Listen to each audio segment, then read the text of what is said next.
Hi, I'm Bernie Thompson. I'm the founder of Pluggable Technologies. So this morning we waited in line and got our Nintendo Switch.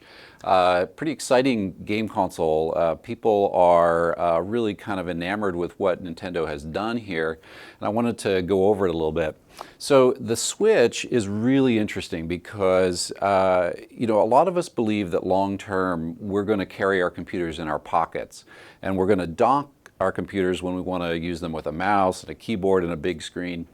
And Nintendo here has basically done that for the game console. So this is the Nintendo Switch dock, and here is actually the Nintendo Switch itself. As you can see with this banana to scale, that the Nintendo Switch is quite small.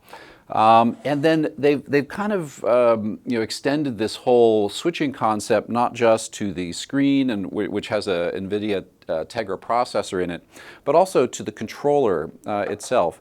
So let me go in and dock this guy.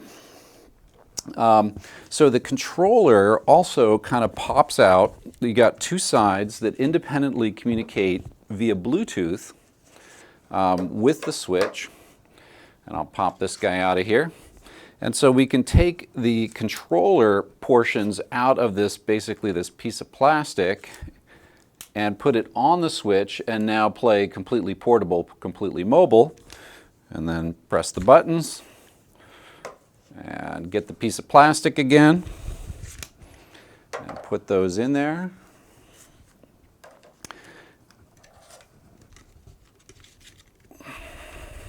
And if I do it right, put this back in the dock, and we get on the big screen. So, it's kind of unifying the worlds of portable gaming and being able to game on your TV. So, we're Pluggable Technologies and we do peripherals. So what was really interesting to us about the Switch is how Nintendo is actually doing this in terms of connectivity technology. So I already mentioned that the two sides of the Nintendo Switch controller are both using Bluetooth, Bluetooth 3, classic Bluetooth, to communicate with the Switch main unit. So that's interesting, and we won't do it today, but probably at some point somebody is going to do a Bluetooth HID driver, a human input device driver, to allow these Switch controllers to work with other things like Windows PCs and Linux and stuff. But this dock that I'm plugging the Switch into, how is this doing this going to the big screen? Well, there's a physical connector down there that then connects to the larger set of the dock electronics, and then out the back of the dock we've got three different ports. We've got an HDMI port that supports both video and audio to the TV, and then we've got a USB 2 port, and then we've got a USB-C port. And the USB-C port is for power only. But the USB 2 port supports potentially a range of devices, and there's also two USB ports on the side there. And then the Switch itself, the main unit, has Bluetooth, both to communicate with the controller and potentially to communicate with other devices. So, well, all this connectivity, that's cool, but what can we actually do? Well, as one example, by default, there is no way to connect wired internet into the Switch. So you're going to have a lot of limitations in terms of you're taking full advantage of your internet connection or potentially the latency of network gaming. And so here we have a pluggable USB Ethernet adapter, and both our USB 2 and USB 3 versions work. And you'll notice up here on the screen that while the Switch does have Wi-Fi support, and we'll fall back to that if I unplug this USB Ethernet adapter, when I plug this in, it'll actually detect that USB Ethernet device. It has a driver built into the Switch for the pluggable devices, and it goes to a wired network. This is great. We don't have a wired Ethernet port on it, but because of the expandability of USB with the Switch, we're able to connect a wired Ethernet controller. Another thing that we've done here is this is a yet unreleased product, but we actually have a pluggable USB-C charger that is plugged into the Switch instead of the Switch's own power supply, and the Switch is charging. So if you ever need a replacement power supply for your Switch, you can buy one from a third party, and you don't need to pay whatever price Nintendo's wanting for the replacement power supplies. So we can hop in here and potentially play a game.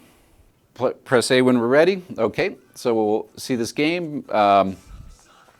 So this the graphics here, the video is all coming from the NVIDIA Tegra processor and going out over HDMI to the display there.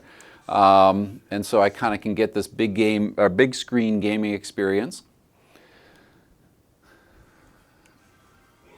But if I pop out the switch from here, the exact same game is playing right on the small screen. So I can go mobile. Now it reset, so I have to reconnect with the controller.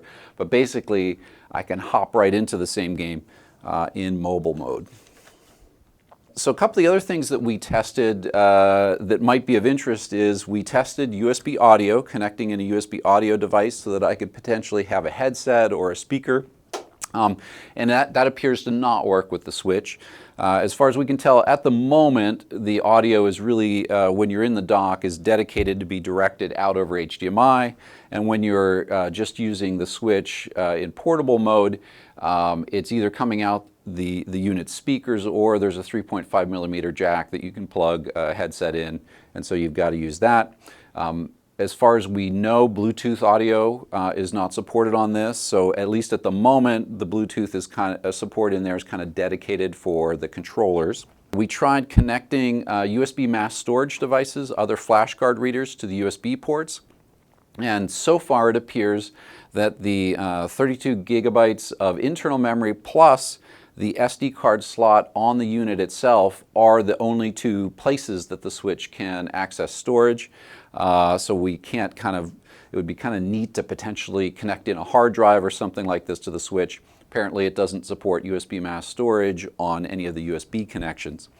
But over time, as the Switch gets updated, we may find that because really what you have here is a very extensible USB, Bluetooth, and it's all a matter of what the operating system running on the Switch supports, because the hardware is kind of capable of anything. We may find that over time the set of devices that the Switch supports expands. So right now, kind of the obvious things are things like being able to connect into wired Ethernet for lower latency, faster performance, and the ability to get replacement power supplies more easily for the Switch.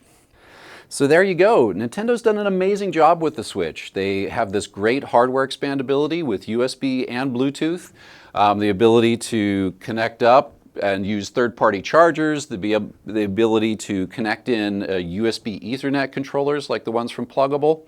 So, this is kind of exciting. This is the future of computing, that you have a device that's portable that you can potentially stick in your pocket, but when you want a big screen, or you want to connect a bunch of other stuff, you can just dock that device. And even though we're just on the edge of it, I guarantee you're going to be doing stuff like this with your phones pretty soon. And at Pluggable, we're really kind of aiming for that era.